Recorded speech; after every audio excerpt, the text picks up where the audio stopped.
आप जिस गौ रक्षक की बात कर रही हैं, तो मैं आपसे पूछना चाहूँगी, आपने कितनी गायों को सुरक्षित किया? आपने कितनी गायों को खल्ले पे का खाना ना खिलाते हुए चारा खिलाया? आपने कितनी गायों के लिए गौशाला बनवाया?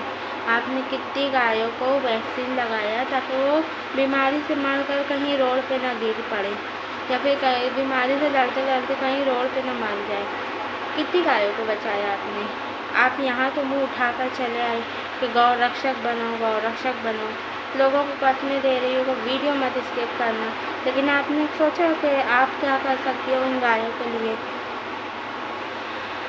मतलब पता है क्या है, इन्हें जब हिंदू मुस्लिम का कंटेंट नहीं मिलता है तो ये गौ रक्षक बन जाते हैं।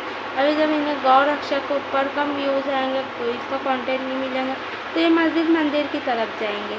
मस्जिद मंदिर की तरफ से कंटेंट नहीं मिलेगा तो ये लव जिहाद की तरफ जाएंगे। ऐसे करते करते ये सिर्फ इनका टारगेट पता है क्या होता है? सिर्फ हिंदू मुस्लिम।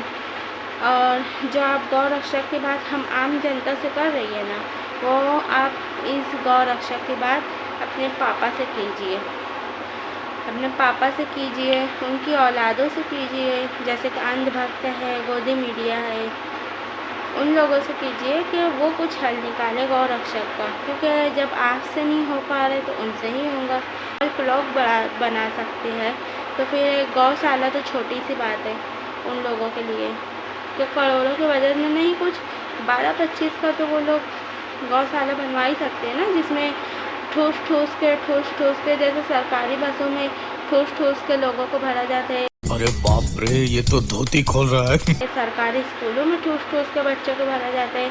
उसी तरह 12-25 के एक प्लाट पे गौशाला बनवा के, नहीं कुछ 25-30 गायों को तो वो लोग खोस ही सकते हैं, है ना? तो उन लोगों से कहिए कि थोड़ा बड़ी जगह लें, वहाँ गौशाला बनवाएं, वहाँ उन्हें सुरक्षित कीजिए। यहाँ आप सोशल मीडिया पे आकर कह रही है कि गौ माता को सुरक्षित कीजिए। चलो भाई, हमने सुरक्षित किया, हम तो ऐसे भी बीफ खाते नहीं हैं, हमें चलता भी नहीं है। लेकिन ये बात आप अपने पापा को कहिए, जिन्होंने खुद लाइसेंस दिया है उन बड़ी बड़ी कंपनियों को, जो इंडिया की one of the best beef porter company है। महाराष्ट्र पुलिस ने रेम्बल एग्रो एंड फूड्स नामक कंपनी का एक ट्रक पकड़ा जिसमें बीफ यानी गोमांस था। ये कंपनी बीजेपी नेता नितिन गडकरी की है, ऐसा मैं नहीं कह रहा, कारवां की रिपोर्ट कह रही है। जी हाँ, लेकिन पकड़े जाने के बाद कंपनी ने दावा किया कि ये गाय का नहीं, भैंस का मांस है। लेकिन मजिस्ट्रेट को शक हुआ क्योंकि ट्रक मांस तो हैदराबाद से मुंबई ला रहा था और उसमें गोमांस को भैंस का मांस बताने वाला फर्जी सर्टिफिकेट उत्तर प्रदेश के अलीगढ़ के पशु चिकित्सक का लगा हुआ था। हैदराबाद के पशुपालन अधिकारी की अनुमति का सर्टिफिकेट कंपनी के पास नहीं था।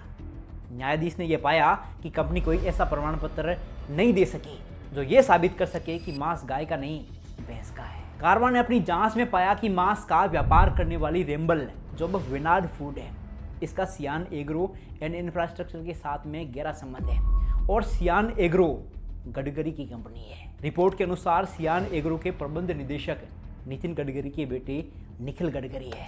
कारवां की इस रिपोर्ट के अनुसार रेम्बल के अधिकांश शेयर होल्डर्स और डायरेक्टर्स को नितिन गडकरी के परिवार के ओनरशिप वाली या फिर उनके द्वारा समर्थित कंपनियों द्वारा फंड किया जाता है। इसके बदले में गोमांस के व्यापार से जुड़ी कंपनी के पूर्व और वर्तमान शेयर होल्डर्स ने गडकरी की कंपनी सियान एग्रो में निवेश किया है। यही नहीं, गोमांस व्यापार कंपनी रेम्बल को सहकारी बैंक से बड़े लोन पास हुए हैं और उस बैंक की अध्यक्ष नितिन गडकरी की पत्नी कंचन गडकरी है। इस रिपोर्ट के अनुसार गोमांस का व्यापार करने वाली कंपनी रेम्बल के प्रबंध निदेशक महेश कुमार बालकृष्ण पिल्लाई पहले गडकरी की स्वामित्व वाली कंपनी सियान कैपिटल के निदेशक थे। गजब। रिपोर्ट कहती है कि गडकरी के स्वामित्व वाली कंपनी जिस रेम्बल नाम की कंपनी को माल बेचती है, उसके और एक अन्य कंपनी मिथिर इंटरनेशनल, जो शारजा की एक कंपनी है जो रेम्बल के गोमांस को खरीदती है, इसके प्रबंध निदेशक बालकृष्ण पिल्लाई ही है। इसके प्रवर्तन निदेशक को भी गडकरी की कंपनी से 2 करोड़ का लोन मिला है ना कमाल? ये सब क्या देखना पड़ रहा है? अच्छा है मैं अंधा हूँ। तो अब तुम बताओ कि इस देश में कौन गाय काट रहा है और कौन गोमांस बेच रहा है।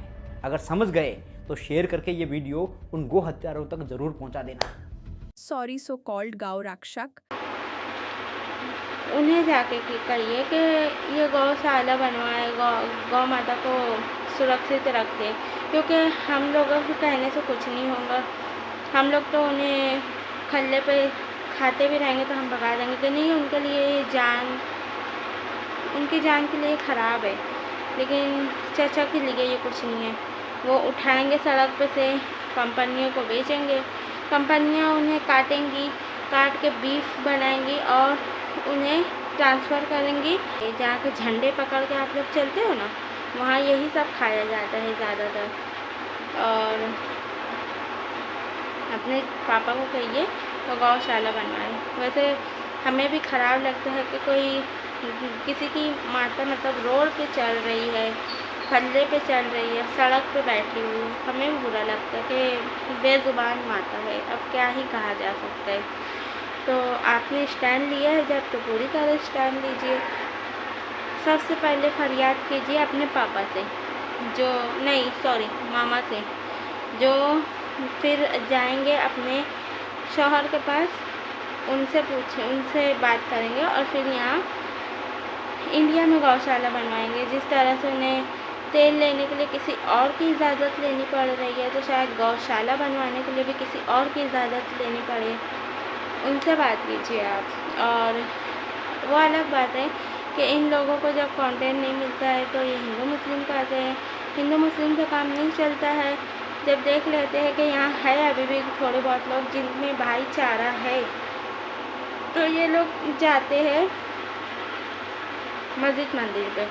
जब फिर इन लोगों ने देख लिया कि मस्जिद मंदिर पे भी कंटेंट नहीं, व्यूज़ नहीं आ रहे, फॉलोअर्स नहीं आ रहे, तो फिर ये लोग जाते हैं लव जिहाद की तरफ। वैसे दीदी एक बात कहना चाहूँगी, आप थोड़ा संभल के रहना, क्योंकि कहीं ऐसा ना हो आप अपनी मामा पापा की नज़रों में शर्मखुरू होने की बजाय इस तरह से गिरे जिस तरह से आपकी मामा ने माथे पे रख के सिक्का गिरा दिया।